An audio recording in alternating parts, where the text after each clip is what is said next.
오헨리가 쓴 마지막 입새의 단편 소설의 내용을 기억하실 것입니다. 그 내용을 보면 뉴욕 그린위치 빌리지의 한 아파트에 화가 지망생 존 씨와 그의 친구 수가 살고 있었습니다. 그런데 존 씨가 심한 폐렴에 걸려서 사경을 헤매게 되었어요. 그녀는 삶에 대한 희망을 잃어버렸습니다.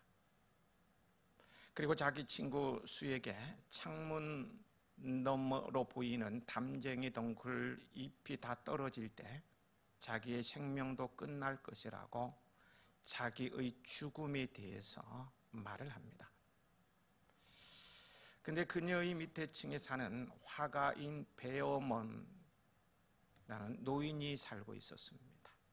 그 화가는 40년 동안 그림을 그리며 살았지만 아직 걸작을 그려내지 못하였습니다. 수는 노인에게 자기 친구 존 씨의 이야기를 해주면서 정말로 마지막 입새와 함께 떠나가면 어쩌나 하고 걱정을 합니다. 그날 밤 밤새도록 세찬 비와 사나운 바람이 몰아쳤습니다. 다음날 아침 수가 걱정스러운 마음으로 창문의 휘장을 열어보니 벽돌 담벽에 담쟁이 잎새 하나가 그대로 붙어 있었습니다. 그리고 그 다음 날이 지나도 잎새는 여전히 그 자리에 붙어 있었어요. 존 씨의 병세는 차도를 보이기 시작했습니다. 실은 노인 화가 배어머니 그날 밤에 세찬 비와 사나운 바람을 맞아가면서 담장에 잎새를 그려 넣었던 것이죠. 배어머니 노인도 폐렴으로 그날 오후에 죽고 말았습니다. 한 사람의 죽음으로 한 생명을 살렸습니다. 결국 한 사람의 고귀한 희생의 죽음으로 한 생명을 살린다는 이 이야기는 우리 주님 예수 그리스도를 연상하게 합니다. 주님의 죽으심을 우리는 생명을 얻었잖아요. 그죠? 생명을 얻었어요. 자기 백성을 그들의 죄에서 구원하기 위해서 인간의 몸을 입고 낮아지실 대로 낮아져서 이 땅에 오신 예수님은 우리를 대신하여 우리의 죄악을 짊어지고 십자가에 달려 죽으시고 우리를 의롭다 하기 위해 다시 살아나셨어요. 이 예수님을 믿으면 누구든지 구원을 받고 천국에서 영원히 살게 됩니다. 이 놀라운 소식을 한 단어로 표현하면 복음입니다. 복음. 이 복음이야말로 세상에서 가장 우리에게 유익되고 좋은 소식이 아닐 수 없어요. 복음을 알고 그 복음을 믿고요. 그 안에 거하면 그 풍성함을 누리며 영원히 살기 때문입니다. 이 복음에 대해서요. 지난 시간에 이어 계속 생각해 보겠습니다. 지난 주일 본문인 10장 1절에서 10절에서 바울은 자신의 동족인 이스라엘 사람들이 복음을 듣고 예수님을 믿어 구원받기를 정말로 애타게 원했습니다. 이스라엘 사람들이 하나님께 대한 분명 남다른 열심은 있었으나 올바른 지식이 없어서요. 믿음으로 의롭게 되는 하나님의 의를 모르고 힘써서 자신의 의를 드러내려고 했기 때문입니다. 그러나 구원은 어떤 인간적인 노력의 결과에 의한 것이 아니라 예수 그리스도를 자신의 주로 고백하고 하나님께서 그를 죽은 자 가운데서 살리신 것, 즉 부활시키신 것을 마음의 믿음으로 받는 것이라고 9절 10절 로마서 10장 9절 10절은 로마서 전체의 핵심 구절이라고 말씀을 드렸습니다. 거기서 말씀해 주고 있는데요. 이 9절 10절 암송하시는 분은 암송하시는 대로, 그렇지 못하신 분은 9절 10절을 함께 읽어 보시겠습니다. 내가 만일 내 입으로 예수를 주로 시인하며 또 하나님께서 그를 죽은 자 가운데 살리신 것을 내 마음에 믿으면 구원을 받으리라. 사람이 마음으로 믿어 의에 이르고 입으로 시인하여 구원에 이르느니라. 참 놀라운 복음이죠. 이를 한마디로 표현하면 예수님을 믿는 것입니다. 누구든지 예수님을 믿으면 구원을 받는다는 이 복음이야말로 최고의 복음이요 가장 유익되고 좋은 소식입니다. 왜 예수님을 믿는 복음이 최고의 복음이요 가장 유익되고 좋은 소식인가에 대해서요 크게 네 가지로 이렇게 말씀드려 봅니다. 첫째는 부끄러움을 당하지 않기 때문입니다. 11절입니다. 함께 읽으실까요? 성경에 이르되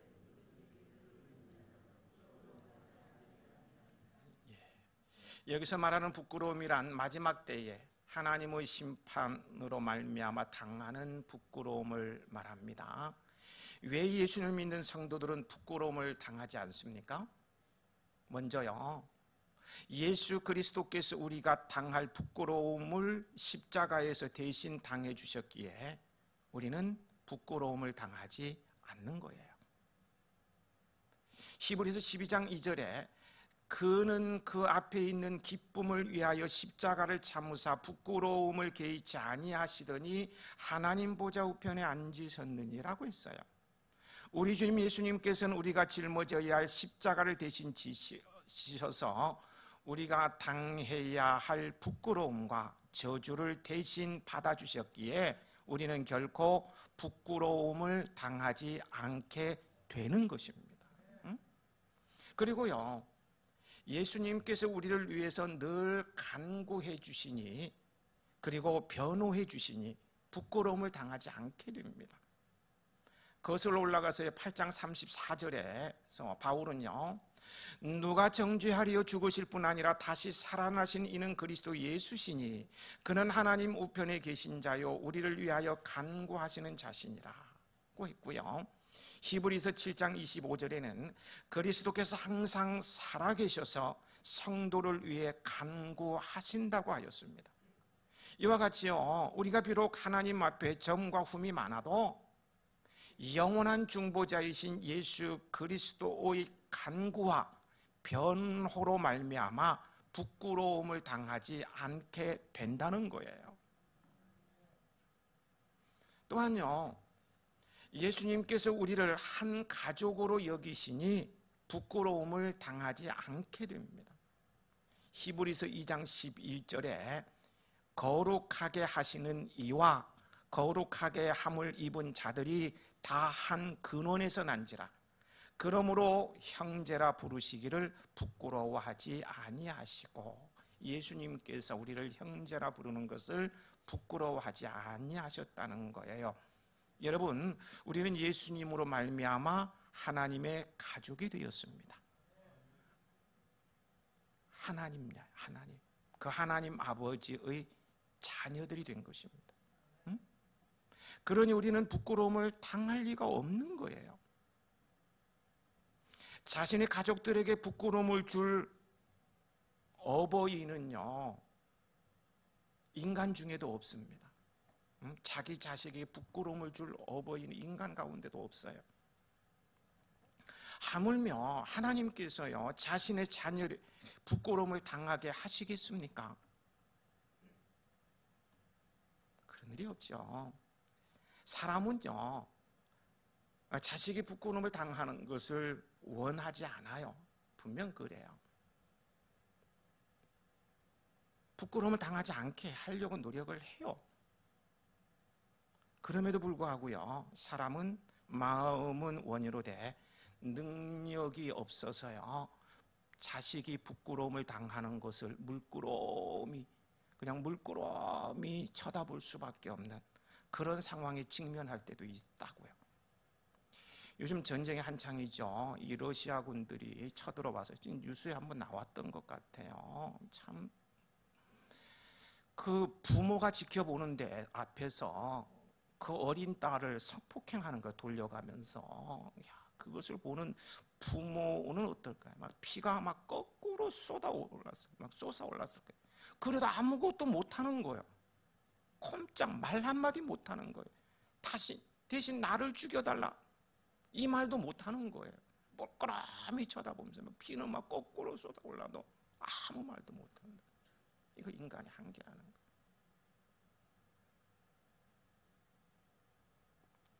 그러나 우리 하나님 아버지는요, 우리를 철저히 보호하게, 우리 하나님 앞에서는 그런 일이 1도 없어요. 1도 없다고요. 철저하게 보호해줘. 부끄러움을 당하지 않게 해주신다. 오늘 하나님의 말씀을 듣는 여러분들은 예수님 믿고 그 안에 있기에 결코 부끄러움을 당하지 않는다는 말씀입니다. 이 사실을 믿으시는가요? 지난주에도 말씀드린 대로요, 옛사람의 본성의 잔재가 남아있는 우리는 자신의 어떤 의지와는 다르게 죄를 범하는 모순된 삶을 살아갈 수밖에 없다고 했어요.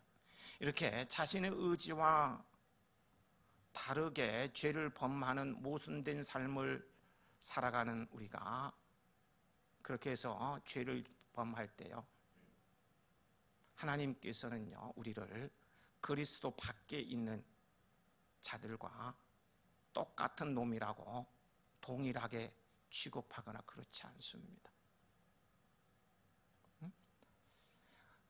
세상 사람들은 그렇게 할 수가 있어요. 평가할 수 있어요. 뭐 예수 믿어도 별 수 없고 똑같구먼, 예수 믿는 놈들이 더해, 이렇게 평가할 수도 있어요. 그러나 하나님은요, 우리가 모순된 삶으로 인해서 죄를 범한다 할지라도 절대 세상 사람과 똑같다, 너는 예수 믿는다고 하면서도 세상 사람과 똑같아, 그렇게 말씀하지 않으신다는 거예요. 그것은 예수님께서 우리 대신 모든 부끄러움 이미 다 받으셨고, 우리를 위해서 지금도 하나님 보좌 우편에서 중보하며 변호하시기 때문입니다. 또 우리가 하나님의 자녀가 되었기 때문입니다. 자녀는 감싸 안는 거예요. 절대 똑같은 놈이라고 야단치지 않습니다. 그러므로요, 우리가 예수님을 믿는 믿음, 예수를 믿는 것이요, 일편단심 변하지 않는다면 더 이상 부끄러움을 당할 염려가 있다 없다? 없어요. 없습니다. 없어요.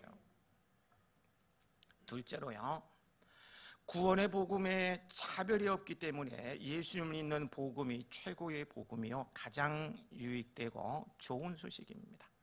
12절 전반절이죠. 유대인이나 헬라인이나 차별이 없습니다. 복음에 하나님의 의가 나타나서 믿음으로 믿음에 이르게 합니다. 그래서 오직 의인은 복음을 믿음으로 삽니다. 여기에 차별이 없어요. 누구나 아무나 예수님을 믿으면 됩니다. 뭐 부한 자나 가난한 자나 강한 자나 약한 자나 많이 배운 자나 무학자나 상관없어요. 하나님의 택하심을 못 믿는 입은 모든 자들에게는 차별 없는 은혜가 임한 것이 복음이라는 거예요. 복음의 은혜에는 차별이 없습니다. 없어요. 셋째로요, 주께서 부요하시기 때문입니다. 12절 후반절이죠. 한 분이신 주께서 모든 사람의 주가 되사 그를 부르는 모든 사람에게 부요하시도다. 주께서 부요하기에 구원의 은혜에는요, 제한이 없어요. 하나님께서 베푸시는 구원의 은혜는요, 예수님을 믿는 자를 얼마든지 구원하실 수 있다는 거예요. 그 구원의 은혜는 모자람이 없어요. 부요하시기 때문에, 부요하시니까 조금도 모자람이 없다는 거예요. 14만 4천 명만 구원받을 수 있다. 이 신천지 나쁜 놈들이죠. 여기서 주장을 하잖아요. 처음에 시작할 때는 안양에서 시작한 거 아시죠? 몇 명 모이지 않을 때는 14만 4천이 꿈의 숫자였어요. 그래서 14만 4천 안에 들어가야 된다. 그렇게 뭐 14만 4천, 14만 4천 문자적으로 막 해석하면서 그 안에 들어가야 된다고 했는데, 그러다가 얼마나 열심히 했는지 14만 4천 명이 넘어서 20만이 넘어가니까 문제가 생긴 거예요. 이게 14만 4천 명, 나머지 그러면 6만 명은 어디 가야 돼? 신천지를 믿는데. 그래서 성경을 뒤져보니까 또 한 무리가 있는 거야. 그래서 14만 4천 외에 또 한 무리, 그 또 한 무리에 들어가면 된다는 거예요. 참 입맛대로 하는 거예요. 아주 망할 좋은 교회 빨리 망해야 되는데 참 안타까워요. 하나님의 구원의 은혜는요 14만 4천만 구원하는 게 아니에요. 그 부유하심은 다 구원할 수가 있는 거예요. 예수 그리스도의 피는 모든 사람의 죄를 사하시고도 남음이 있을 만한 무한입니다. 무한이에요. 주님의 구원의 은혜의 부유함은 모자람이 없습니다. 없어요. 네. 또한 부유하다를 다르게 표현하면 풍성함입니다. 주께서 부유하시기에 구원의 은혜 자체의 풍성함을 말하는 거예요. 하나님의 구원의 은혜는요 단순히 예수님을 믿는 자를 죄에서 구하는 정도의 차원이 아닙니다. 물론요 이 죄에서 구원을 받고 영생을 얻는다고 어마어마한 엄청난 은혜이죠. 우리가 말로 설명하기 어려울 정도 또 다른 은혜들이 있다는 거예요. 보세요. 주께서 베푸신 구원의 은혜는요 믿는 자를 하나님의 자녀로 만드는 은혜예요. 그래서 예수님과 더불어 하늘 기업을 나누고요 영원한 하나님의 기업을 나누는 거예요. 예수님과 더불어 영원히 왕노릇하게 되는 은혜입니다. 놀랍지 않습니까? 예수님을 믿는데 그 풍성함이 어마어마한 거예요. 하늘을 기업으로 얻죠. 주님과 더불어 왕노릇하지요. 놀라운, 좀 놀라운 척이라 좀 하면 안 됩니까? 너무 매일 들어서. 하나님의 구원의 은혜는 예수님을 믿는 모든 자에게 넘치도록 풍성하게 주어집니다. 네, 아멘이시죠? 네. 넷째로요, 주께서 부요하실 뿐만 아니라 우리로 부요하게 하기 때문에 예수님을 믿는 복음이 최고의 복음이요 가장 유익된 좋은 소식입니다. 고린도후서 8장 9절에 우리 주 예수 그리스도의 은혜를 너희가 알거니와 부요하신 이로써 너희를 위하여 가난하게 되심은 그의 가난함으로 말미암아 너희를 부요하게 하려 하심이라. 나를 부요하게 하시려고요 주님이 대신 가난도 짊어지셨습니다. 예를 들어 볼까요? 혈연 단신으로 고향과 친척과 아버지 집을 떠난 아브라함, 정말 가난했어요. 의지할 데가 없었어요. 가족 구성도 그렇고요 뭐 그래요. 참 가난했어요. 그런 아브라함에게 내가 너로 큰 민족을 이루고 내게 복을 주어 내 이름을 창대하게 하리니 너는 복이 될지라. 너를 축복하는 자에게는 내가 복을 내리고 너를 저주하는 자에게는 내가 저주하리니 땅의 모든 족속인 너로 말미암아 복을 얻을 것이라. 이렇게 약속하시고요 기어코 그 약속을 이루시고 성취시킴으로 그를 부요하게 하신 하나님이십니다. 그 아브라함을 부요하게 하신 주님이 오늘도 살아계셔서 나를 붙들고 계심을 믿으시기 바랍니다. 아무리 보아도 현실은 아니에요. 부요하게 될 것 같지가 않아요. 현실이 보니까 그래요. 나는 그냥 가난하게 살다가 끝날 것 같아요. 그러나 나를 사랑하셔서요 아들도 아끼지 아니하시고 내어주신 하나님께서 무엇이 아깝겠습니까? 믿음은요 계산하지 않는 거예요. 왜 자꾸 계산하려는지 몰라요. 앞뒤 맞춰보고 따지는 것이 아니라니까요. 우리 머릿속에는 이제 헬라식 구조, 히브리식 구조라고 그러는데요. 이 헬라식 구조가 자리하고 있어서 자꾸 계산하고 이리저리 맞추어보고 따지려는 습성이 믿음에도 있어요. 믿음에도 있다는 거예요. 히브리 믿음은요, 그렇지 않아요. 히브리 믿음은 뭔지 아십니까? 헬라적인 구조는 따지고 계산하고 앞뒤 맞춰보고 그래서 합리적으로 이해가 되어져야 받아들이는데 히브리식 구조는 그게 아니다는 거예요. 히브리 믿음은 뭐냐? 말씀을 듣고 아멘 하고 순종하고 따라가는 것입니다. 말씀을 듣는 순간 아멘 하고 순종하여 따라가는 것이에요.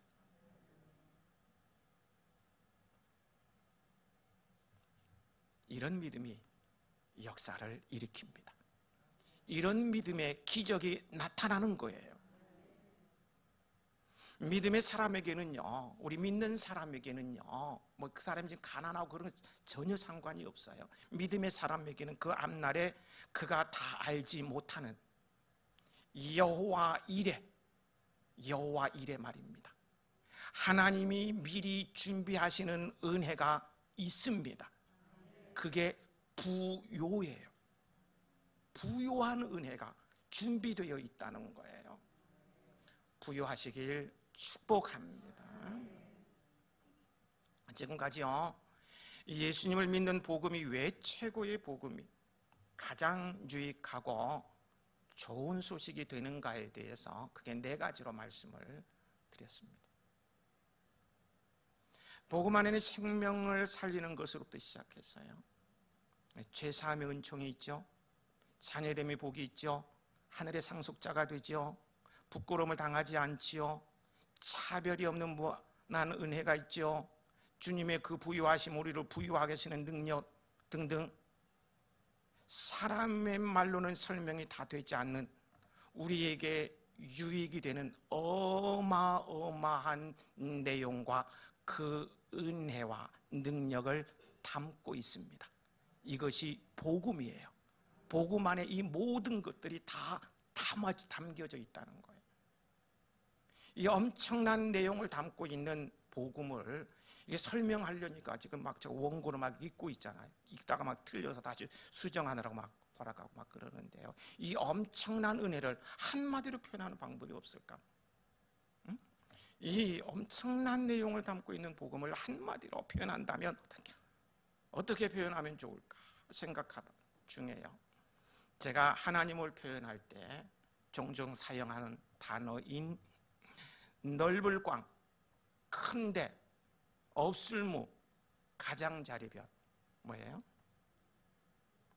광대무변이 떠올랐습니다. 광대무변.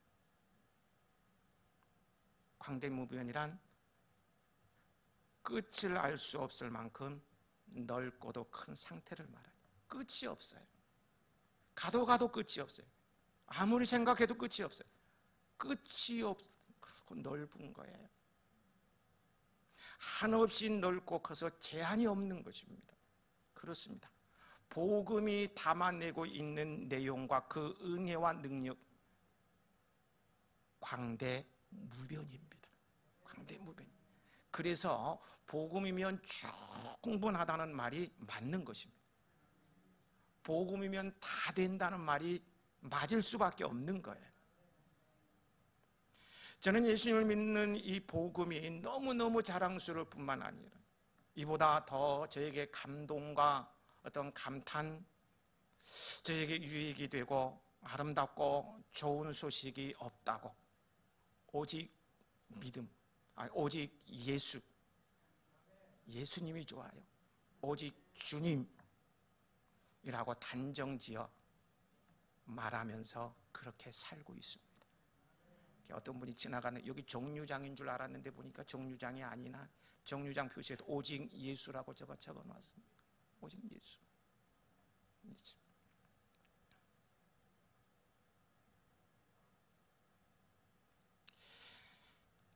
여러분도 그렇게 선포할 수 있으시길 축복합니다. 오직 예수입니다. 복음은 광대무변의 은혜요 능력입니다. 이 복음 붙들면 세상 말로 인생 대박입니다. 성공하는 거예요.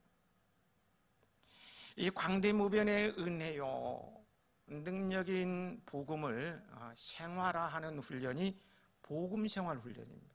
들어보셨어요? 예. 제가 가르치는 첫 번째 제자 훈련이라고 할 수 있죠. 복음 생활의 기본 원리를 익힘으로 복음의 은혜, 능력, 자랑스러움을 느끼게 하는 훈련의 장이라고 할 수 있어요. 이 복음 생활 훈련이야말로 성도들에게 반드시 필요한 과정이라고 저는 확신하기 때문에요. 그래서 우리 교회에 등록하신 모든 분들에게 이 과정을 수료하도록 권면하고 있고요.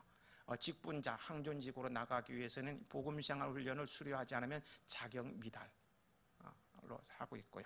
교회 학교 교사를 하기 위해서는 반드시 거쳐야 하는 그런 과정으로 정해놓았습니다.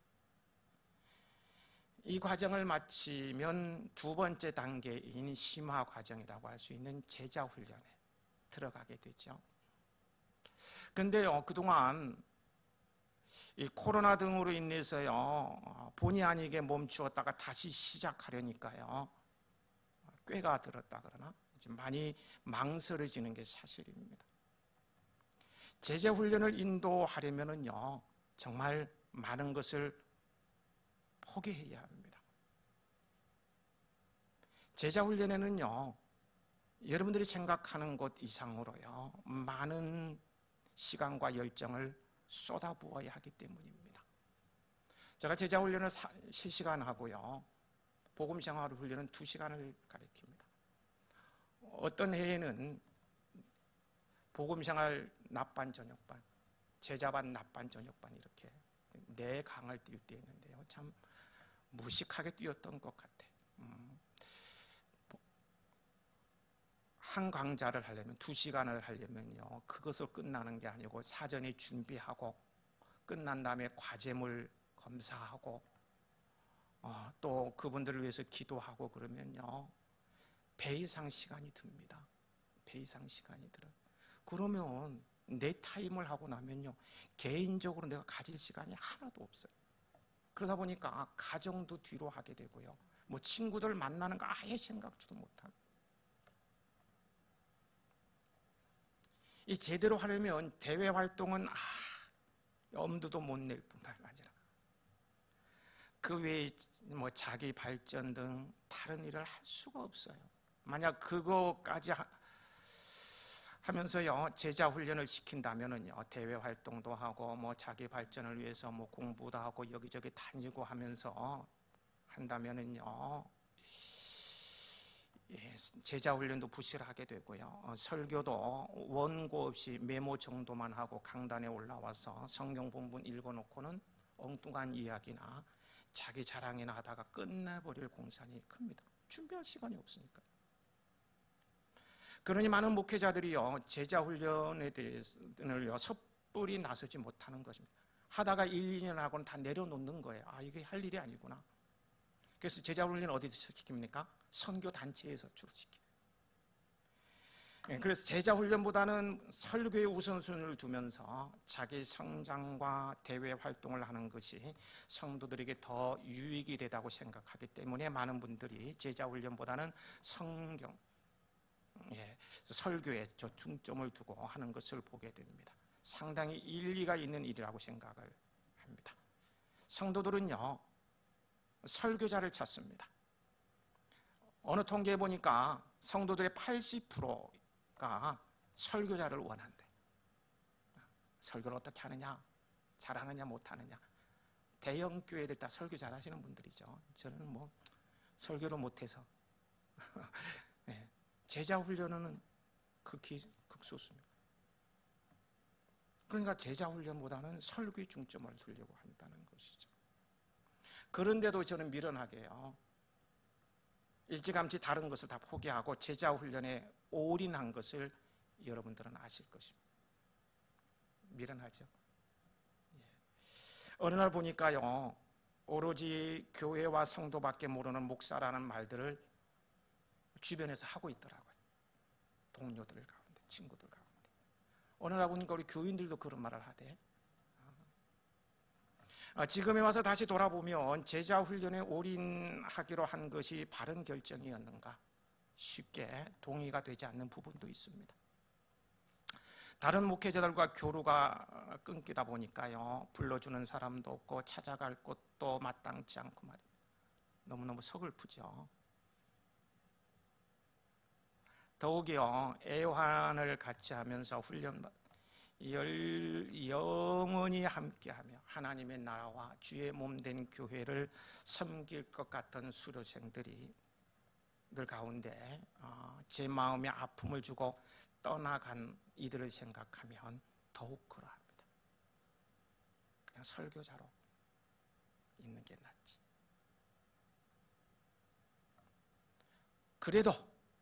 그래도 다시 시작하렵니다. 그것이 주님께서 원하시는 일이기 때문입니다. 그러므로 너희는 가서 모든 민족을 제자로 삼아 아버지와 아들과 성령의 이름으로 세례를 베풀고 내가 너희에게 모든 것을 가르쳐 지키게 하라. 제자와 사역을 하라. 이 말씀을 저에게 주시는 말씀으로 제가 아멘하고 받았기 때문에 저는 이렇게 살려는 거예요. 어렵고 힘들어도요. 그래서 휴가 기간에 교재를 다시 다 꺼내서 훑어보면서요, 복음의 어떤 열정, 나를 지탱시켜준 복음 생활의 은혜, 능력, 어떤 자랑스러움, 광대무변, 아름다움, 이런 것들을 막 느낄 수 있게 되더라고요. 같은 교재를 가지고 30년간 지속할 수 있었던 것은 그 속에 뭔가 있다는 것 아닐까요? 그래서 참 감사했어요. 정말 복음생활 훈련을 통해서 많은 사람들이 회복되고 인생의 전환점을 맞아 많이 보았습니다. 어떻든 간에요, 훈련받지 못한 분들은 신청하시고요, 훈련을 받으신 분들 중에도 다시금 복음생활의 감격과 기초를 점검하고 다지기를 원하는 그런 기회로 삼기를 원하시는 분들은 신청하시기 바랍니다. 본문 17절에서 말하듯이요, 믿음은 들음에서 남의 들음은 그리스도의 말씀으로 말미암습니다. 복음으로 풍성해지고 행복해지는 훈련의 장이 될 것입니다. 광고가 좀 길었던 것 같아요. 복음은 광대무변의 은혜요 능력이라고 했습니다. 공감하시는가요? 정말 그래요. 이 놀라운 광대무변의 은혜요 능력인 복음을 전하는 전파자가 된다면 이보다 가슴 떨리면서요 자랑스러운 일이 여러분 어디에 있겠습니까? 바울을 보세요. 그는요 복음을 알고 복음을 믿고 복음 안에서 살면서요 딱 결정해버립니다. 나는 십자가 외에는 자랑할 것이 없다. 아예 못 박아버려요. 자랑할 게 얼마나 많습니까? 바울 앞에서는 저는 너무 초라해요. 학식이면 학식, 배경이면 배경, 출신 성분 그걸 다 배설물로 여기고 오직 예수만 자랑. 복음을 위해서 생명을 걸어 결국 순교했잖아요.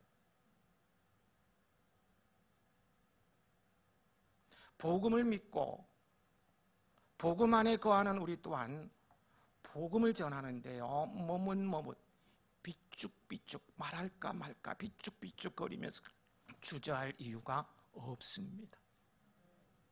오히려 당당해야 합니다. 복음을 알면, 복음을 믿으면 당당하게 만들 거예요. 본문 13절로 우리 함께 선포하실까요? 누구든지 주의 이름을 부르는 자는 구원을 받으리라. 누구든지 주의 이름을 부르는 자는 구원을 받으리라. 복음의 선포자가 되시길 축복합니다. 누구든지 주의 이름을 부르는 자는 구원을 받으리라고 선포한 바울은 14절 15절에서 복음 전파자들의 필요성을 역설하고 있는데요, 함께 읽어보시겠습니다. 그런즉 그들이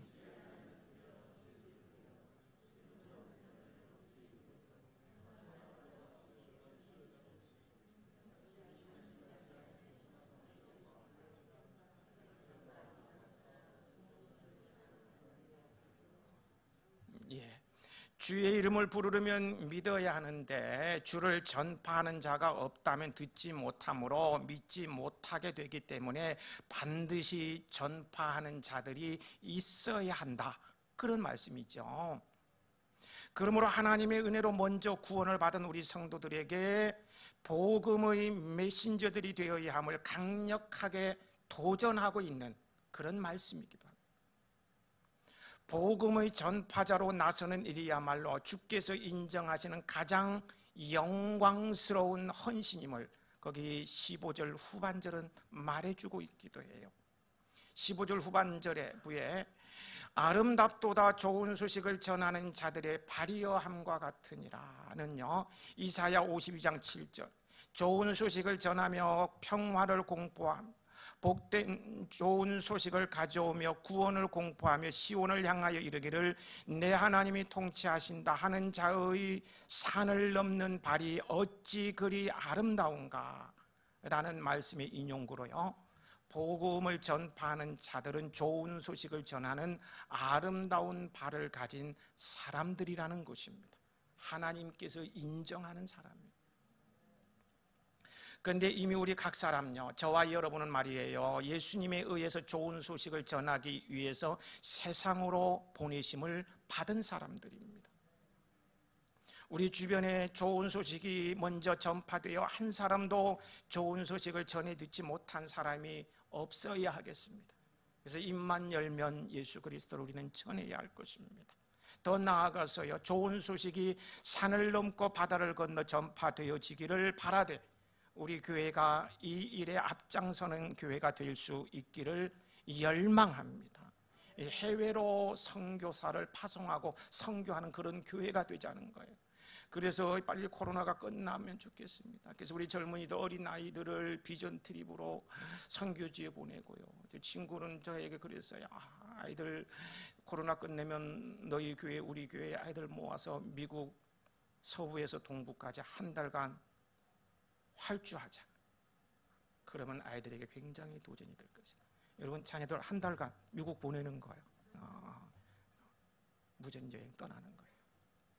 이런 막 계획들을 막 세우고 하는데 코로나 때문에 못하는 것인데, 이렇게 해서 세계 선교를 가슴에 품는 우리 아이들, 이 세대로 키우고 싶어요.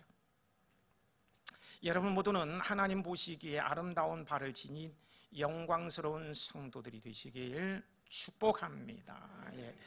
이어지는 성경 본문인 16절부터 21절은요, 하나님께서 이방인뿐 아니라 유대인도 믿음으로 구원에 이르기를 바라셨습니다.